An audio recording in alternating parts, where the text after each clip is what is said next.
Good morning, everybody. As you can tell by the title,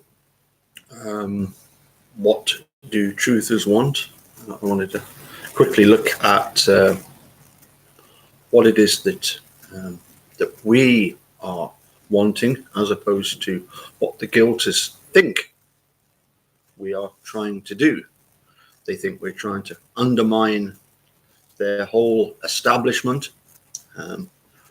We're not. We just want fairness. And of course, by now, good morning, Jane. By now, most of us have watched the Sean Reck documentary, A Murder in the Park.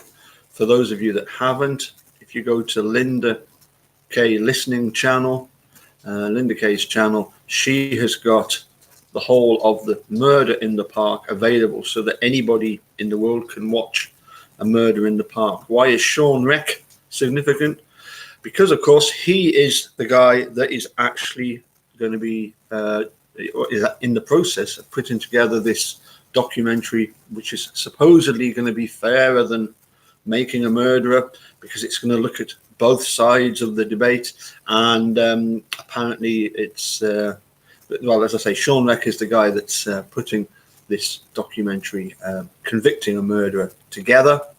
Some of us obviously have certain doubts about how neutral it's going to be, but if, as the dude anticipates, if he gets a chance to speak on the documentary, that would be really good,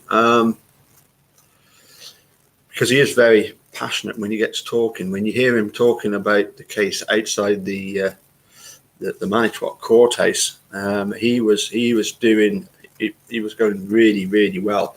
The people interviewing him were very impressed with the way that he spoke and the passion he spoke with. As I say, most of us, I'm sure, have watched A Murder in the Park, and briefly, it's a most shocking story, really. A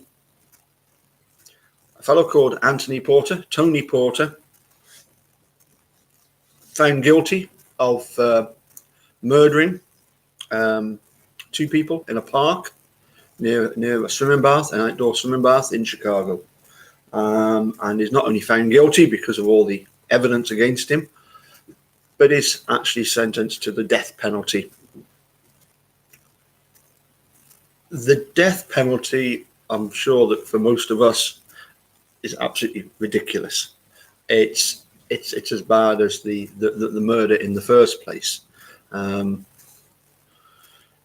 Aside from the fact that often, putting people like Ted Bundy to death, well, they missed out on an opportunity to find out a lot more about the psychology of these people. But anyway, it was revenge. It was an eye for an eye, a tooth for a tooth, and therefore it had to be done. But David Protes, who was a lecturer, had a class of students, investigative journalist class.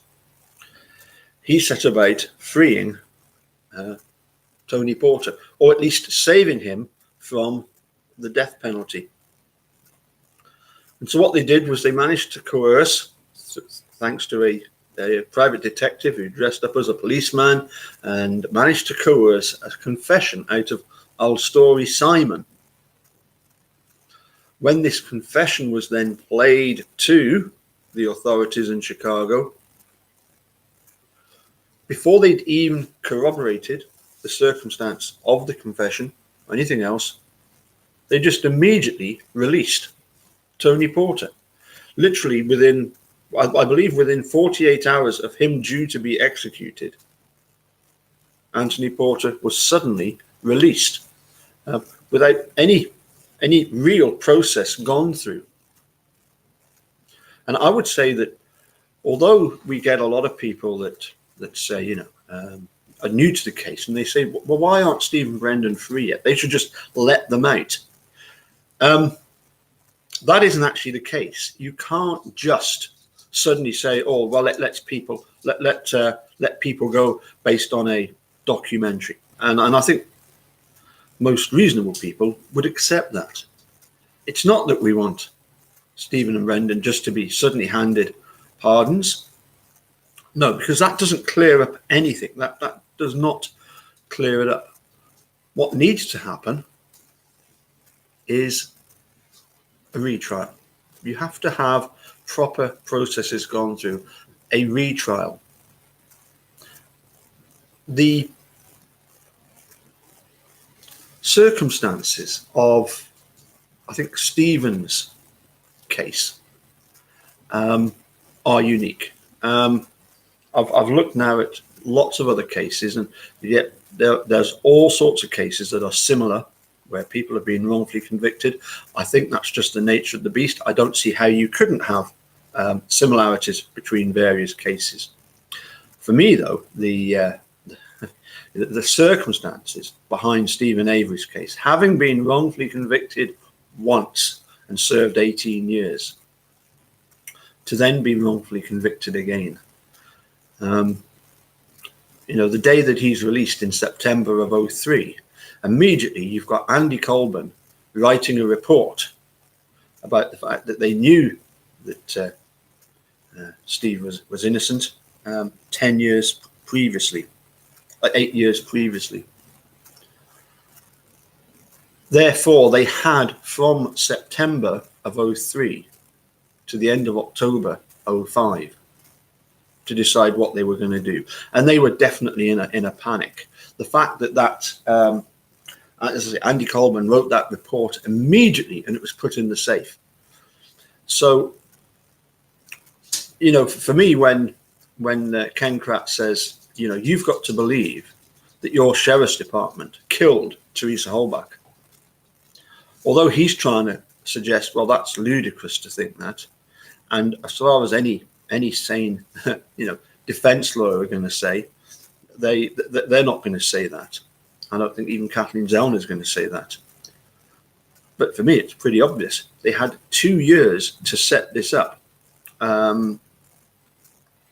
Anyway, as I say, Stephen's case is unique, but as I say, that needs a retrial. And obviously, at the moment, we're getting close to that. Kathleen Zellner has sent a message to the Court of Appeals yesterday to say that her she is due to submit all her stuff on the 7th of October, and she's asked for a bigger word limit. So clearly, she has got a lot to say.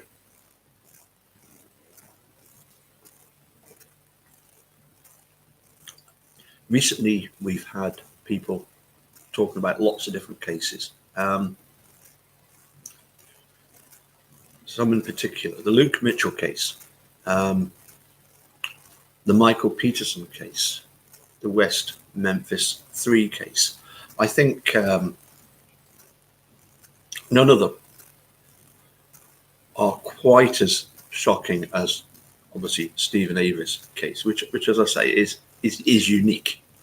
And in all cases, what Truthers really wanted was a retrial. And isn't it a shame that we were denied a retrial because of this stupid Alford plea? The West Memphis 3, they took an Alford plea. Mike Peterson took an Alford plea rather than going to trial. They were just so afraid of the fact that if it went to retrial, the state would still try and pull a load of wonky stuff on them. But a retrial would have cleared a lot of this up. Because ultimately, when all of these people were found guilty, and as you say, Jane, the Central Park 5, the standard for finding people guilty is beyond reasonable doubt. Ken Kratz in recent press, and I'll get on to him in a minute. Ken Kratz in sort of recent press conferences since Making a Murderer came out. In one interview, he said that he didn't just convict Stephen beyond reasonable doubt, he convicted him beyond all doubt. And that is just so demonstrably false. It really is laughable that he should say that. If they were proven guilty beyond all doubt, we wouldn't be here discussing it. There wouldn't have been a Making a Murderer 1 or 2. As I say, we're not wanting simply just let them out. Just let them out. They've they've been in long enough. There's clearly some doubt about their conviction. Just let them out. No, we're not saying that. And as I say, I do think some of the guiltists seem to think that that's what we're saying. That we're supporting these, and yeah, we as supporters, I have no doubt. I have no qualms at all about saying that I am completely 100% convinced Stephen Brendan had nothing to do with the disappearance of Teresa Halbach. But as far as the legal system is concerned, in a proper legal system, this idea that Steve or Brendan were just going to be pardoned, no, because that doesn't clear up anything. As I say, this Alford plea, it's a complete fudge. It's a complete waste of space. As far as clarifying the situation, I had somebody reply to one of the videos. The first time I've had somebody talking about Luke Mitchell, who clearly has doubts about Luke's innocence, and has mentioned the fact that there was behaviour by Luke before and after his arrest that seemed suspicious. But as people have pointed out, well, if that was the case, then that would have been brought forward at trial. The problem is, yes, it's all well and good the newspapers publicising it and in effect doing a kind of a Ken Kratz press conference on Luke through the media, who, whether they did it in order to do as Ken Kratz did, to deliberately convict an innocent person, I don't think so. I think it's more a case of the newspapers, they get in there, they want to make up their stories, they want their newspapers to sell, and they're quite happy to print any kind of speculation or rumor. And a lot of this never, as I say, none of it ever made it into the actual court as evidence. As the person that spoke to me, sent me the message, said, you'll not find it in the book. Well, okay, maybe it'll not be in the book, because it was never submitted as evidence. I say we've got a lot of newspapers running with whatever story they can, the most sensational story to try and sell their newspaper. And unfortunately, I've often said, that here in the borders, Scottish borders, very much like Manitowoc County, certainly up there in Midlothian, I think there were a lot of people that were convinced, well, it must be Luke Mitchell that did it.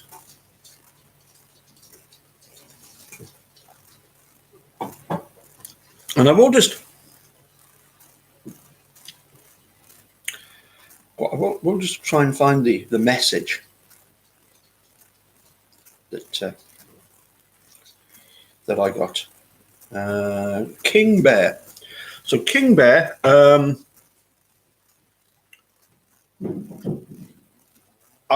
liked the tone of your letter, your message. I would have no problem whatsoever in doing some sort of link up with the messenger and do a chat, and have in the same way that, for example, the dude has had people like Falcon on the chat discussing the case. As I say, what What we're not wanting is simply for the state to suddenly say, right, just let them out, or anybody to do that. We need this retrial. We need it particularly, and again, in the case of Mike Peterson, so that we get closure for Catherine Peterson. You know, we could have done with a retrial in the case of the West Memphis Three, so that the three boys had closure, proper closure. We need it in the Luke Mitchell case, so that Jody Jones has proper closure. We definitely need it in Stephen Brendan's case, because there is no closure at the moment for the Holbachs. And to a certain extent, I do feel sorry for Holbachs in the fact that there's not a lot they can do. The state have really sort of hid behind the Holbachs for so long. I think that's going to be difficult for them. And whilst I wouldn't trust Mike Holbach as far as I could throw him, I think there's also one or two issues, concerns with, as I say, with Mum Karen Holbach. What did she know about it? Although, in fairness, you have to be fair in this. If the only thing against Karen Holbach is the fact that there seemed to be this, at times, a lack of emotion, well, again, that's something that has been levelled at Mike Peterson, at Luke Mitchell, at the West Memphis Three. And of course, in the case of Luke Mitchell and the West Memphis Three, these allegations of really inappropriate things that were going on. Yep, the Peterson Alf theory is very, very plausible. I think David Rudolph is definitely onto something there, but I don't think he has any appetite to reopen the case, and that's a shame, because it would be good to see closure in that one. Having said that, though, I did send David an email and said, that next time you see Mike Peterson, please send best wishes. I believe he's going to be doing a book, or a book is coming out. He is, of course, an author. I didn't think he would be doing a book, because as far as I knew, any profit from that book would go straight to Catherine Peterson's daughter, and I forget her name now. No, I can't remember. I remember Candace was the sister, and she really was a very, very angry person. Maybe a bit over the top with showing emotion. Anyway, let's move on. There was, of course, for us last night, early hours of the morning, for you last night in America, a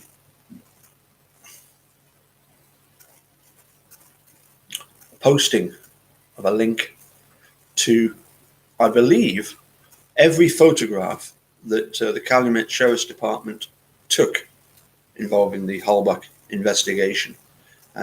You'll find links all over the place, but if I remember to do it right now, I will post that link here and now, if I can get it to work.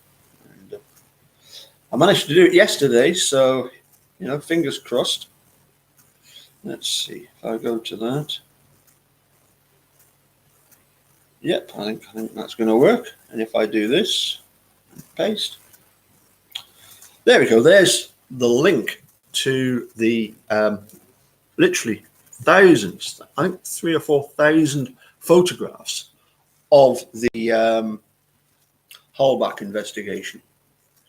Again, don't get too excited. There is still not a single photograph of the bones as they lay before they were supposedly gathered up, and I think that's pretty telling. I think it's more a case of the.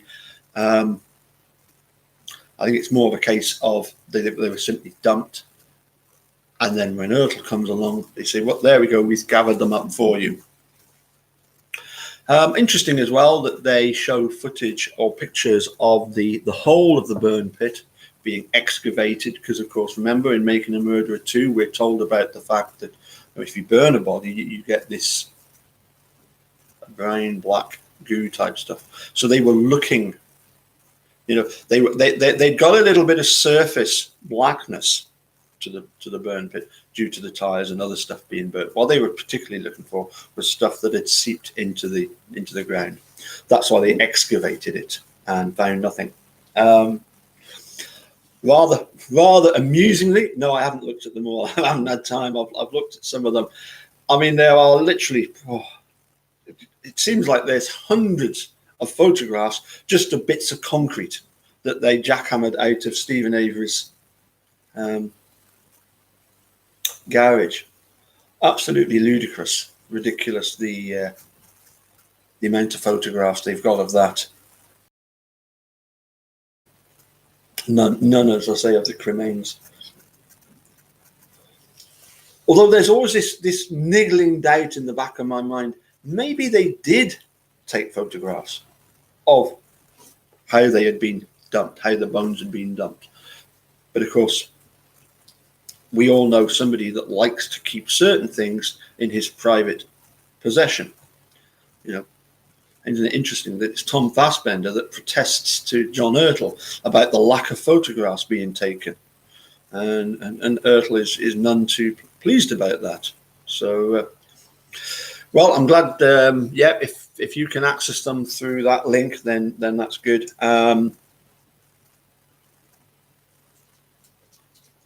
What I did want to do is post you another link. I mentioned yesterday about the fact that we've got, where are we? I think it's this one. We've got TikTok. TikTok Manitwok was tweeting a lot about the Sikiki letter, and had done a comparison of handwriting with another document, which he was kind of playing with us a bit, by not letting us know what it was about, or who the other letter was. Anyway, I've got the let's see, where is it? At least here we go. TikTok Manitwok on Twitter. I didn't need to do that. I did not need to do that, but I will. I'll just do first that button there. Share tweet via. Is it? Yes. Copy link. Come back to video. You see, I'm getting good at this. It's only taken 3.5 years. There we go. There's the link to the Twitter page of TikTok Manitwok, and he's actually come forward and said, as far as he's concerned, the handwriting is identical to Ryan Hilgas. What a surprise! It doesn't surprise us at all, does it? It does not surprise us one little bit.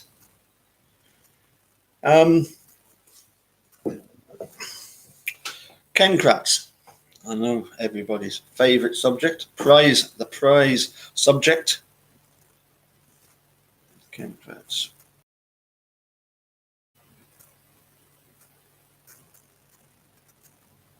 Here we go.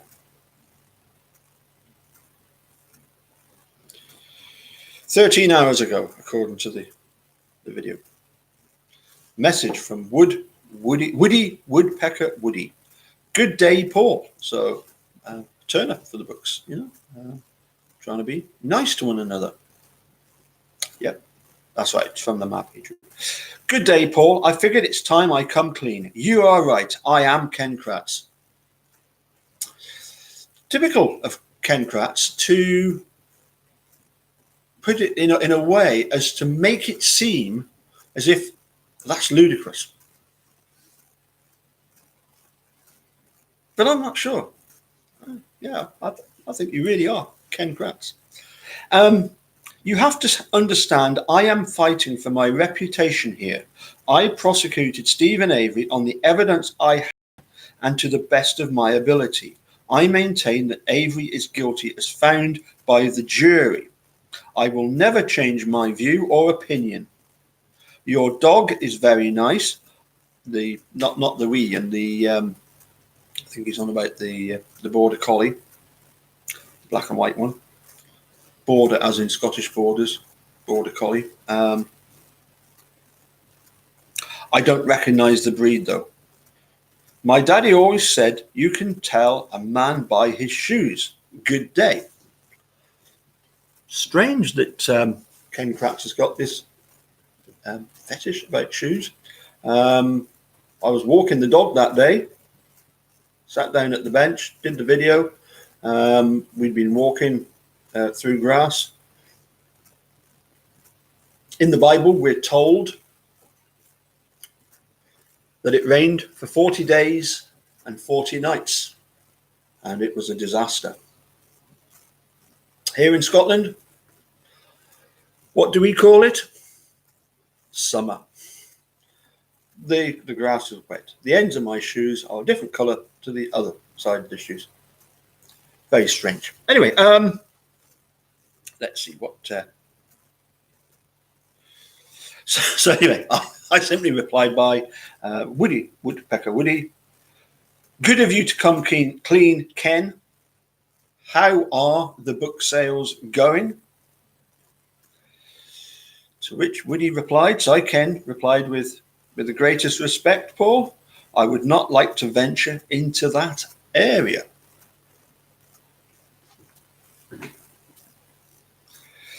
To which I replied with, not too good, eh? That's a shame.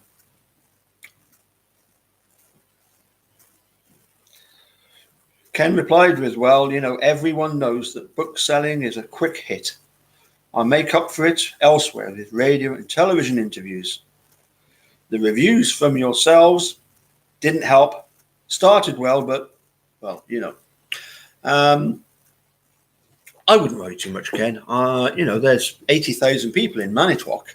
As far as I know, the vast majority of them are convinced that Stephen is guilty. So I'm surprised that you haven't sold loads and loads of books to people in Manitowoc. Probably Calumet as well. Unless they're a little bit hacked off at the fact that you kind of disgraced yourself. Could be what it is. Yeah, I'm sure he does. I mean, you know, look, I'm a perfectly reasonable person. You know, I'm fine with everybody. If I was to blow my own trumpet, one of the things that I'm particularly pleased about is the fact that certain people who have in the past, how shall I put this? There's been the odd friction between people in the past. And when I've spoken to both sides, managed to get a bit of common ground whereby the two sides come back together again, you know?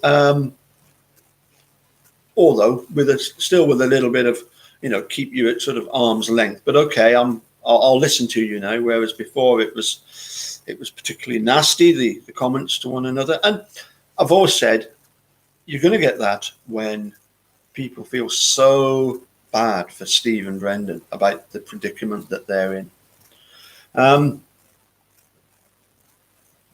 So as I say, I think that's what I was going to mention as well. If you watch let me do that. Let me do the link to Murder in the Park as well, because I think that would be good if I could do that here, and I'm sure I can.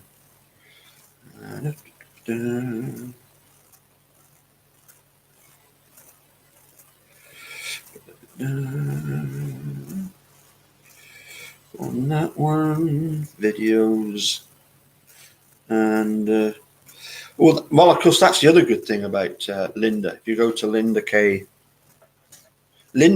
Listening, she's also got the videos of the various Mitchell case videos that are out there, which are very interesting. Now let's go down to It'd be quite a long way down now, but I'll recognise it straight away. Just a little bit further down here. There you go. Yeah, I'm not surprised. It's now a Murder in the Park. The one posted by Linda is coming up for 350 views. Very, very well worth watching. Very, very interesting. As I've said all along, Ken Kratz undoubtedly at some point, and the state will undoubtedly try and point to that and say, look, this is the dark side to truthers. It's going to be their spin on it. This is why truthers. This is why you should never listen to truthers, because you could end up with a situation like this. That's what I'm sure that's going to be their spin on it. I'm sure that's what they're going to try and say, because they're desperately clutching at straws. Anyway, as I say, there's the link to A Murder in the Park, and if you haven't watched it, then really do need to do that. I've just had a message from Charlie Beagle. I might see if I can hook up with him in half an hour or so, and we'll conclude this this sort of video chat with hopefully a bit of Aussie common sense. I know some of you are Aussies, and so I would say congratulations to Australia on retaining the Ashes. The Headingley Test match, the innings by Ben Stokes, will undoubtedly go down in history as probably the greatest fourth innings performance you'll ever see. He clobbered them everywhere. It was quite funny. And in fairness, Matthew Wade, yeah, he did very well on that last day. He, I like that. I much prefer to see, no matter which side it is, don't go out there and just try and defend and prod around. Take it on. So yeah, I'm wearing my Aussie shirt in tribute to the fact that they've regained the Ashes. Although, of course, this is a football shirt, genuine football, not Aussie rules football or American football, or as they call it, soccer. No, this is football, proper football, as invented by, yeah, you know what I'm going to say, as invented by us, the Brits. Okay, so anyway, this is the this is an Australian football shirt. But anyway, we maybe catch you all soon. I'll get back to a leaky ship and see what he's saying. Okay, let's just have a quick look at one or two of the comments here, because it's been going like the clappers, which is great. It really is great. And as I say, to the likes of Woodpecker Woody, I'd love Ken you to come on the channel, have a chat about things. We would be very respectful. I'm always very respectful.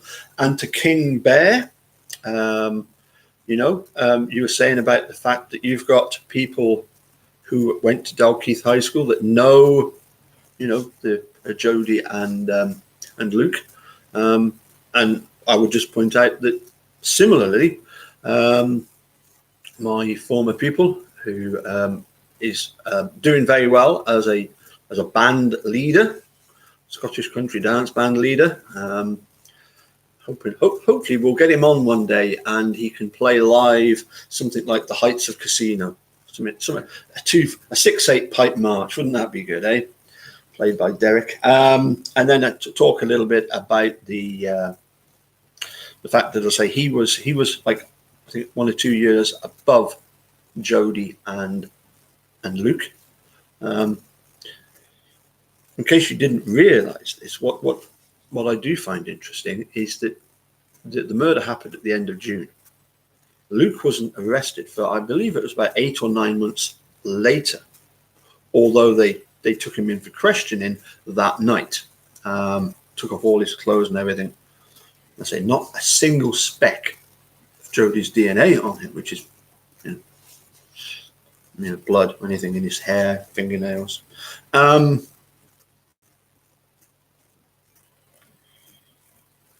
They actually, when school restarted, Luke Mitchell actually went back to school. But apparently they kept putting him into a separate classroom by himself because the rest of the school were basically against him because of the media attention that had been. Didn't his mum get rid of the clothes? Apparently not. I think all his clothes were taken by the police. It's quite handy that my book's upstairs, actually, because I was reading a bit more of it last night. That we've got Sandra Lean, who hopefully will be coming on. He was misbehaving towards. Apparently, the only thing that he ever did was to throw half a Mars bar at a fellow pupil. And again, I think it'd be better if we got people on to discuss it that know the likes of Derek, the likes of Sandra, King Bear. If you want to come on and do a little bit of chat about it, as I say, we're truthers.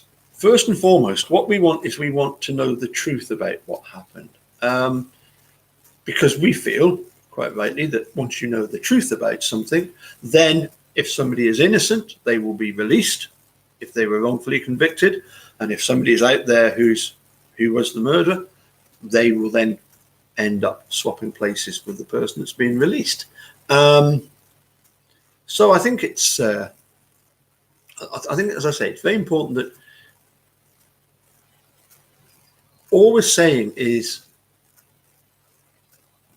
there's stuff about these various cases that we've seen that just doesn't add up. It just doesn't make logical sense.